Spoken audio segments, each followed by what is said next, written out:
Sa mga kababayan natin na may kaso sa NLRC, ay dagdag kaalaman po ito sa inyo ating mga kababayan.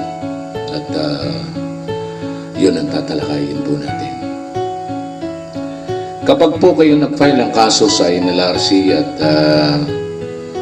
kayo ay nagkaharap na ng inyong employer at nagkausap regarding po sa separation pay ninyo, at inupweran kayo ng inaakala nyo na mababa doon sa iniisip po ninyo.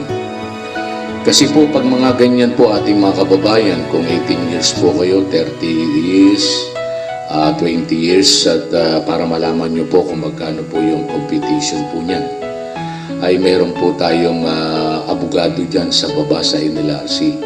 Ay pwede po kayo magtanong dyan para masigit na malaman po ninyo yung i-claim po ninyo, para sila po ang magkukompute kung magkano ang matatanggap ninyo ating mga kababayan. At pag na-compute na po yan ating mga kababayan at nagkaroon na ako kayo ng hearing between the company at sa inyo, at nilahad nyo po yung computation ng abogado ng PAO, at sabihin nila ay hindi nila kaya at operang kayo na mababa, wag po kayong pumayag. Alam nyo po, no, pwede pong i-reset ang hearing po ninyo at kausapin po ninyo yung magulang ninyo, mga kapatid ninyo, kung tama ba yung offer ng inyong company.